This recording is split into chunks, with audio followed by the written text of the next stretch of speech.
শ্রমিক কল্যাণ ফেডারেশন গাংনী উপজেলা শাখা কর্তৃক আয়োজিত আজকের এই র্যালি পূর্ব পরবর্তী সমাবেশের আমাদের মাঝে আছেন জামাত ইসলামী বাংলাদেশ গাংনী উপজেলা শাখার সম্মানিত আমির রবিউল ইসলাম ভাই, শ্রমিক কল্যাণ ফেডারেশন জেলা সভাপতি, উপজেলা সভাপতি, পৌর সভাপতি সহ বিভিন্ন পর্যায়ের নেতৃবৃন্দ, সামনে উপবিষ্ট বা দণ্ডায়মান বাংলাদেশ শ্রমিক কল্যাণ ফেডারেশন সম্মানিত সদস্যবৃন্দ, আসসালামু আলাইকুম ওয়া রাহমাতুল্লাহ। আমরা সবাই জানি 1886 সালের 1 মে আমেরিকা শিকাগো শহরে 8 ঘন্টা কাজের দাবিতে একটা শান্তিপূর্ণ মিছিল হয়েছিল এই মার্কেটের সামনে। সেই মিছিলে পুলিশ হামলা করেছিল আতর্কিতভাবে এবং সেখানে অনেক মানুষ হতাহত হয়েছিল। তারই সেই দিবসে মানে স্থায়ী করার জন্য, স্মরণ করার জন্য আন্তর্জাতিকভাবে সারা বিশ্বে মে দিবস পালিত হচ্ছে।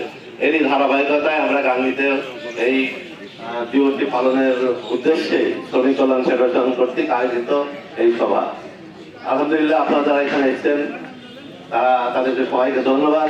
আসলে দীর্ঘ প্রায় 150 বছর হলে আন্দোলনের বা সেই দিনের ঘটনা আজও কিন্তু আমাদের শ্রমিকরা তাদের ন্যায্য অধিকার, কাজের যে সুন্দর পরিবেশ সেগুলো কিন্তু আজও পায় না। এবং আমরা মনে করি এর জন্য কিন্তু আজও বিভিন্ন দেশে দেশে আন্দোলন হচ্ছে।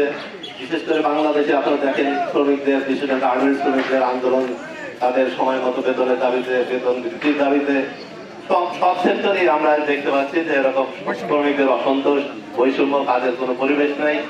এটা সম্ভব একমাত্র যে ইসলামী যে শ্রম নীতি আছে এটা যদি বাস্তবায়ন হয় এবং শ্রমিকদের সাথে এবং মালিকদের সাথে যে একটা সম্পর্ক, শ্রমিকদের শ্রমিক না, তাদের এই পেশাটা যে মহান পেশা এবং তাদের এইটা জীবিকাটা যে একটা ইবাদতের মাধ্যম, এবং আল্লাহ বলছেন যারা শ্রম দিয়ে যারা উপার্জন করে তারা আমার বন্ধু। এই দৃষ্টিভঙ্গি এবং শ্রমিকদেরও যেমন তাদের পেশাগতভাবে সঠিকভাবে করতে বলা হচ্ছে, পাশাপাশি মালিকদেরকেও তাদের বলা হচ্ছে যে এরা তোমাদের ভাই, তোমরা যা খাবা, যা করবা তাদের তো তাই দিবা।